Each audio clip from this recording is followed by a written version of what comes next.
Hello guys. So in this video, I will be talking about the linked list. In the previous video, I have already talked about the constructor, how constructor made, how we can use constructor, how constructor works inside a class. And in this video, I will be talking about linked list. This is the basic concept of linked list. So let's see how the structure of linked list. Okay. So like a linked list, you can say in array, if I make one memory location, set of memory location, and if you see again messing up with the designs, sorry. So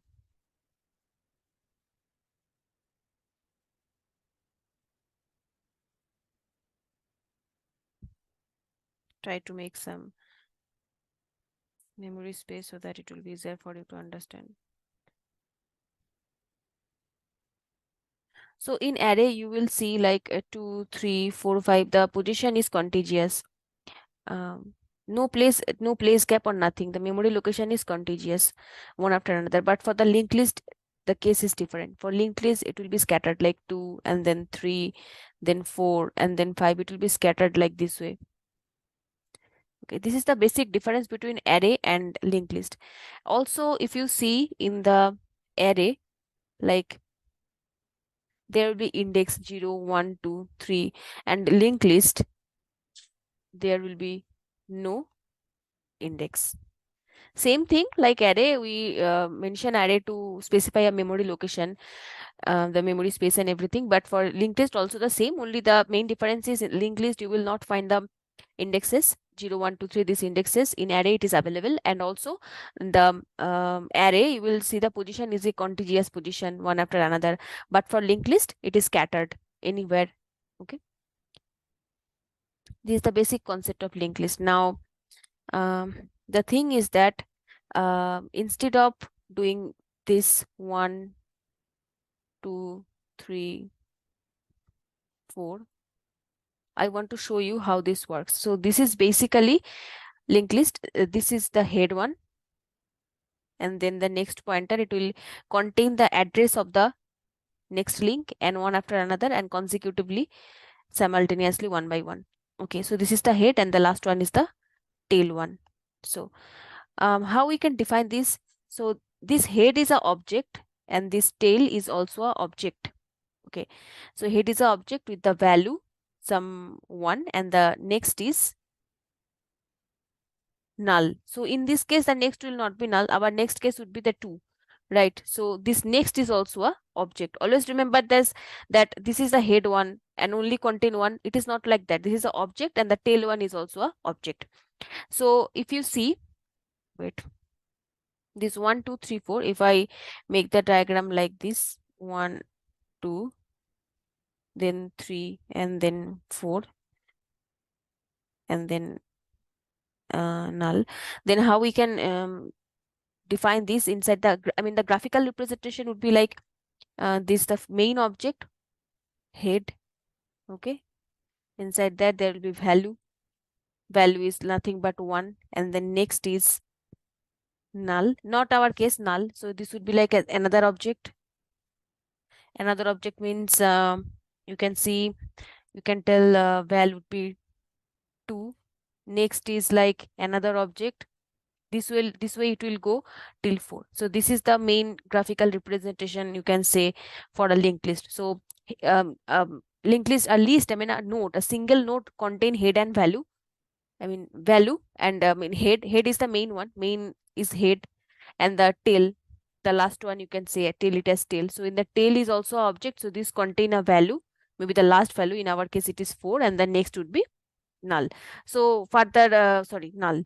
So furthermore, there will be no node. So the next is null. Again, if I want to insert a new linked list, insert a new node to the linked list, then in the next we can add there. So one head and one tail. This way, one linked list can be represented. Okay.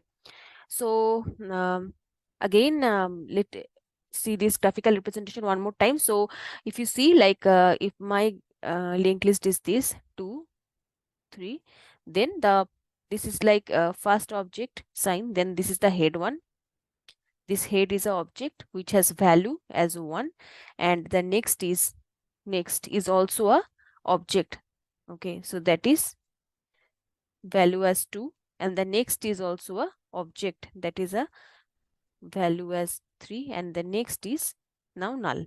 Okay, so I have to close 3 different curly braces. One is for this, another one is for this, and the last one is for this. So this is the head one, and the last one is the tail one. Okay, so this is the head one and this one is the tail one. Okay, so this way one linked list can be represented. So this is the basic of linked list. Now if I make one little structure so that you can understand it a little better, let's go to the code base. So what I will do, like,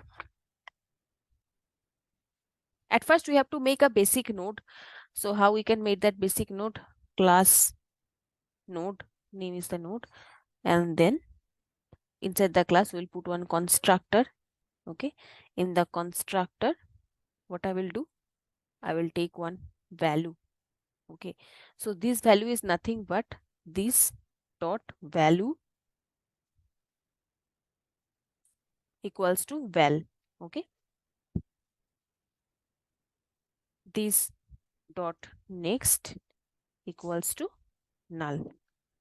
Okay, now let's see how it works. Let node equals to new node. Okay, value must be some 1. Okay, now let's do a console log. Console log node. Okay, let's see. So node ll.js, you see value 1, next is null. So let's check in the whiteboard. So the first one I have presented, this value 1,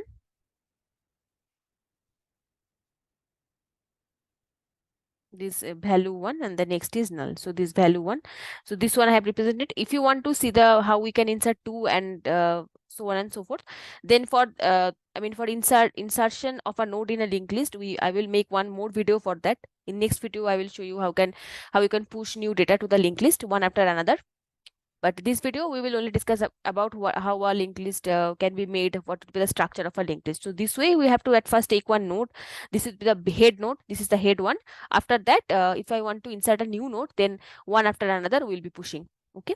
So in this video, only this thing I will this total code I'll be push on the GitHub.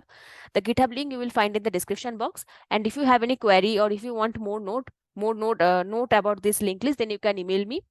I will provide the email in the description. Thank you guys.